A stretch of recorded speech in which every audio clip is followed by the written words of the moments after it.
NDA ने अपने उपराष्ट्रपति पद के उम्मीदवार के तौर पर सीपी राधाकृष्णन के नाम का ऐलान कर दिया। कैंडिडेट एनडीए का, लेकिन इस कैंडिडेट के माध्यम से बीजेपी एक तीर से कई निशाने साधने का काम करेगी। नमस्कार, मैं हूं यतेंद्र शर्मा और आज कड़क में मैं इस तीर से जो एनडीए ने अपने कैंडिडेट के तौर पर इस तीर से जो निशाना लगाया, उस तीर से कई निशाने कैसे सधेंगे, आज उस पर चर्चा करेंगे। एक तरफ तो जो पहला निशाना है, क्योंकि जिस तरह से सतपाल मलिक हों या जगदीप धनखड़, एक के बाद एक जिस तरह से मामले सामने आए और सतपाल मलिक ने तो जैसे पद से हटने के बाद आरएसएस पर निशाना साधा, उसके बाद संघ के स्वयंसेवकों का असहज होना लाजमी था, क्योंकि जो आरोप लगाए गए वो सीधे सीधे संघ पर थे और माना यही गया कि जब भी विचारधारा से इतर लोगों को आप लेकर आएंगे तो इसी तरह की समस्याएं, इसी तरह की चुनौतियां सामने आएंगी और इसी तरह के वाक्य भी। और उसमें भी आग में घी डालने का काम किया जगदीप धनखड़ के इस्तीफे ने, क्योंकि पूरी सरकार को असहज करने का काम किया। हालांकि बाद में सूत्रों के हवाले से कई तरह की खबरें आई कि आखिरकार उनको हटाने की वजह क्या थी, लेकिन ये पहला निशाना जो मैं आपको कह रहा हूं, जिसको साधने का काम किया कि संघ और सरकार के बीच का तालमेल सीपी राधाकृष्णन के नाम से पटरी पर आ सकता है। ये सबसे बड़ी इसमें खबर है और खबर तो है ही, लेकिन एक आम बोलचाल की भाषा में मैं कहूं तो बेहतर कोऑर्डिनेशन को सही पटरी पर लाने का काम किया गया है। लेकिन सीपी राधाकृष्णन ही क्यों, और संघ के साथ जो रिश्ते की बात है सरकार और खासकर पार्टी के बीच की, वो बेहतर तालमेल क्यों बना, पटरी पर क्यों आए, ये भी मैं आपको बता देता हूँ। सीपी राधाकृष्णन की अगर पृष्ठभूमि को देखेंगे तो खाँटी स्वयंसेवक के तौर पर वो माने जाते हैं। और खाँटी स्वयंसेवक कौन सा, वो भी साउथ की पृष्ठभूमि से, यानी कि दक्षिण भारत, जहाँ बीजेपी कभी भी बहुत कुछ खास नहीं कर पाई। और खासकर तमिलनाडु में देखें तो अभी तक उसके खाते में बंजर ज़मीनी सामने आती हुई दिखाई दी। हालांकि ये सीपी राधाकृष्णन एक ऐसा नाम है जो एक बार नहीं 2 बार तमिलनाडु में कोयम्बटूर से जीत कर आए, यानी कि 1998 और 1999 के लोकसभा चुनाव में लगातार 2 बार उन्होंने जीत दर्ज की। और यही नहीं, स्वयंसेवक तो वो रहे, जनसंघ की राजनीति में भी उनका एक बड़ा रोल, बड़ी भूमिका रही। और इसके अलावा वो तमिलनाडु के प्रदेश अध्यक्ष भी रहे और 93 दिन तक उन्होंने संघर्ष भरी एक पद यात्रा, एक बड़ी यात्रा उन्होंने निकाली, जिसमें उन्होंने अपने आप को तो स्थापित किया ही, पार्टी का भी बेस तैयार करने का काम किया। और शायद यही कारण था कि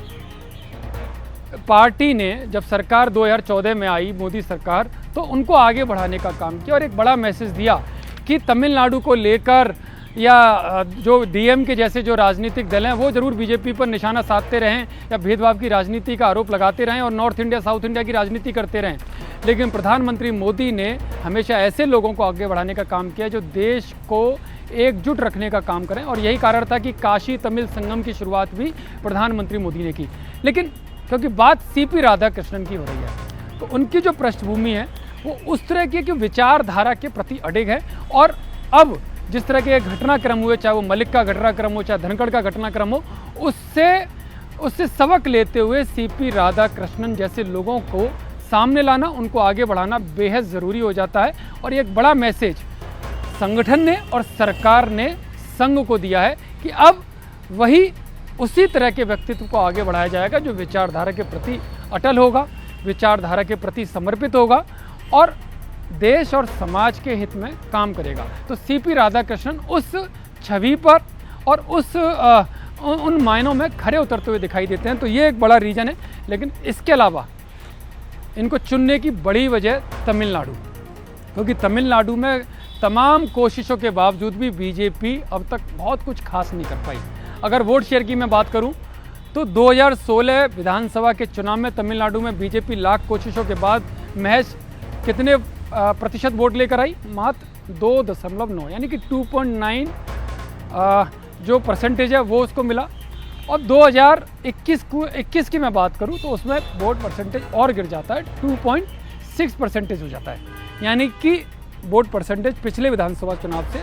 2016 के चुनाव देखें, उसको तुलना करें तो 2021 में कम आता है। हालांकि लोकसभा चुनाव की बात करते हैं तो वोट परसेंटेज थोड़ा सा बढ़ता हुआ दिखाई देता है पिछले चुनाव की अपेक्षा, लेकिन सीट में वो चेंज नहीं हो पाता। तो ये वो कोशिश है जो बीजेपी लगातार कर रही है। हालांकि अगर इसकी बात करें, केरल में भी इस बार बीजेपी जीत गई, हैदराबाद और तेलंगाना में तो खैर बीजेपी का प्रदर्शन लगातार अच्छा होता जा रहा है, वहाँ पर भी कोशिशें लगातार बढ़ती जा रही हैं, लेकिन तमिलनाडु उससे अछूता पिछले लोकसभा चुनाव में रह गया। तो ऐसे में ज़रूरी था कि तमिलनाडु के लिए एक बड़ा मैसेज मोदी सरकार की तरफ से दिया जाए। तो ऐसे में सीपी राधाकृष्णन वहाँ पर उस रोशनी में, यानी कि उस कोशिश की रोशनी की तरफ बढ़ते हुए दिखाई दिए। सीपी राधाकृष्णन जो महाराष्ट्र के भी गवर्नर हैं, उनको आगे लाने का काम यहाँ पर किया गया। लेकिन इसके अलावा उनका जो समुदाय है,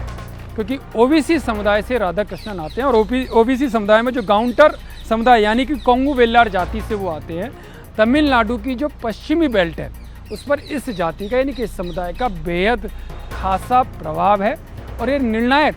कई सीटों पर निर्णायक वोटर माने जाते हैं। तो ऐसे में अगर सीपी राधाकृष्णन को आगे बढ़ाने का फैसला लिया है तो इसकी राजनीति को बड़े आसान शब्दों में समझा जा सकता है कि उस समुदाय को एक बड़ा मैसेज दिया गया और तमिलनाडु की राजनीति में, यानी कि तमिलनाडु की सरकार में कदम बढ़ाने के लिए ये बीजेपी का तुरुप का इक्का साबित हो सकते हैं। इसके साथ ही अगर बात करें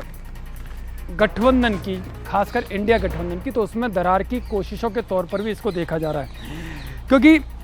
डीएमके का प्रभुत्व अभी वहाँ पर है, सरकार वहाँ पर है, एमके स्टालिन वहाँ पर सरकार चला रहे हैं। तो ऐसे में उनके लिए बड़ी दुविधा होगी कि तमिलनाडु के, यानी कि अपने ही राज्य के व्यक्ति का विरोध करते हैं, क्योंकि डीएमके अभी इंडिया गठबंधन का हिस्सा है। तो ऐसे में जब एनडीए के कैंडिडेट का, यानी कि तमिलनाडु के व्यक्ति का वो विरोध करेंगे तो हो सकता है कि राज्य की राजनीति में उथल पुथल हो जाए,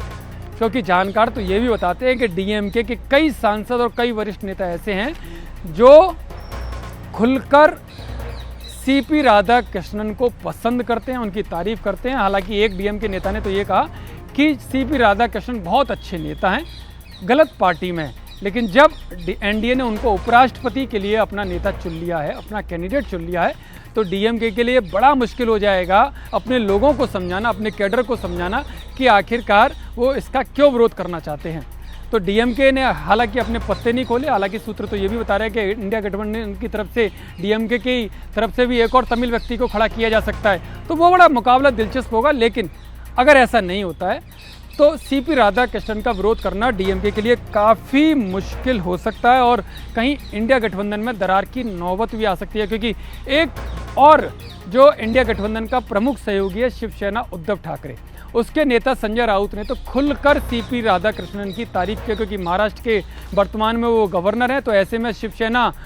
का कहना है कि बहुत अच्छे व्यक्ति का चुनाव किया है। हालांकि उन्होंने भी पत्ते नहीं खोले कि इंडिया गठबंधन के साथ जाएंगे या महाराष्ट्र के राजनीति का सम्मान करते हुए वो सीपी राधाकृष्णन को देंगे, लेकिन एक संकेत तो दे दिया सीपी राधाकृष्णन की तारीफ करके संजय राउत ने कि आखिरकार चल क्या रहा है, यानी कि इंडिया गठबंधन में दरार के संकेत मिलने शुरू हो गए हैं। क्योंकि पहले भी जब शिवसेना, बड़ा पिछला उदाहरण अब देखेंगे, प्रतिभा पाटिल को जब यूपीए ने अपना कैंडिडेट बनाया था राष्ट्रपति पद का, तो उस वक्त शिवसेना एनडीए में थी, एनडीए का हिस्सा थी, लेकिन महाराष्ट्र के नाम पर, मराठियों के नाम पर शिवसेना ने खुलकर प्रतिभा पाटिल का समर्थन किया था।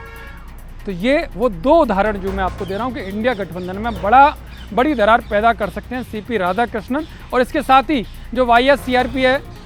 जो वाईएसआरसीपी है, जगनमोहन रेड्डी भी खुलकर समर्थन देने की बात कर चुके हैं। आज रक्षा मंत्री राजनाथ सिंह ने उनसे बात की और उन्होंने समर्थन देने का वादा किया। यानी कि एक एक करके राजनीतिक दल, चाहे वो किसी भी गठबंधन का हिस्सा ना हो, ना यूपीए, ना इंडिया गठबंधन का, ना एनडीए का, वो भी समर्थन में आ रहे हैं। और वहीं दुविधा डीएमके और शिवसेना के साथ भी सामने खड़ी होगी क्योंकि वो क्या करें। तो एक तीर से कई निशाने साधने का काम बीजेपी कर रही है, यानी कि चित भी उसकी होगी और पट भी उसकी होगी।